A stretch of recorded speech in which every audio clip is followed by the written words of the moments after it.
मैं हूं आपके साथ विमल आनंद। आइए नजर डालते हैं खबर पर। सीट बंटवारे को लेकर एमवीए की बैठक समाप्त। संजय राउत बोले, सब कुछ तय है, हमारे बीच कोई मतभेद नहीं। महाराष्ट्र में लोकसभा चुनाव के लिए विपक्षी पार्टी महाविकास आघाड़ी एमवीए के सीट बंटवारे को लेकर आज बैठक हुई है।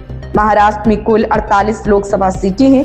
एमवीए में शामिल पार्टियां उद्धव ठाकरे की नेतृत्व वाली शिवसेना यूबीटी और शरद पवार की नेतृत्व वाली एनसीपी शरद चंद्र पवार के बीच सीट बंटवारे को लेकर कई दिनों से अहम बातचीत चल रही है। एमवीए में शामिल होने के लिए वंचित बहुजन आघाड़ी वीबीए प्रमुख प्रकाश अंबेडकर को भी आमंत्रित किया गया है। एमवीए की लोकसभा सीट बंटवारे की बैठक समाप्त होने के बाद शिवसेना यूबीटी प्रमुख उद्धव ठाकरे सीधे बाहर चले गए। सीट बंटवारे की बैठक समाप्त होने के बाद शिवसेना यूबीटी नेता संजय राउत ने मीडिया से बात की। संजय राउत ने कहा, 8 महाविकास आघाड़ी दल की महत्वपूर्ण बैठक हुई। शरद पवार, उद्धव ठाकरे, जयंत पाटिल, जितेंद्र अवहाद भी इस बैठक में शामिल हुए। वंचित बहुजन आघाड़ी के प्रकाश अंबेडकर भी इस बैठक में मौजूद थे। महाराष्ट्र में हम एक साथ चुनाव लड़ने का फैसला किया।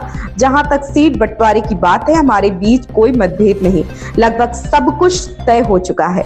सीट बंटवारे को लेकर संजय राउत ने कहा, सीट बंटवारा हो चुका है, यह बहुत अच्छे से पूरा हो। उनके प्रकाश अंबेडकर प्रस्ताव पर भी चर्चा की गई। अगर जरूरत पड़ी तो हम बाद में इस पर बैठक करेंगे।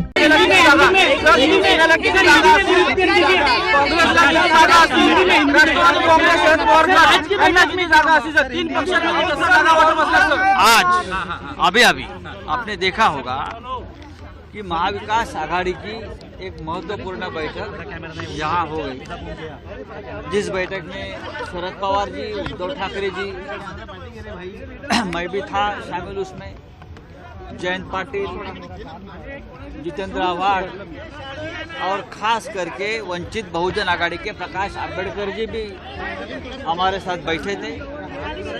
बहुत ही पॉजिटिव डिस्कशन हो गया, सकारात्मक चर्चा हुई और हमने ये तय किया है हम एक साथ चुनाव लड़ेंगे महाराष्ट्र में। बात अगर आपका सवाल होगा सीट शेयरिंग के बारे में, तो हमारे में कोई मतभेद नहीं है, लगभग सभी बातें तय हो गई है। खबर में बस इतना ही। बने रहें यूनाइटेड टाइम्स न्यूज के साथ। नमस्कार।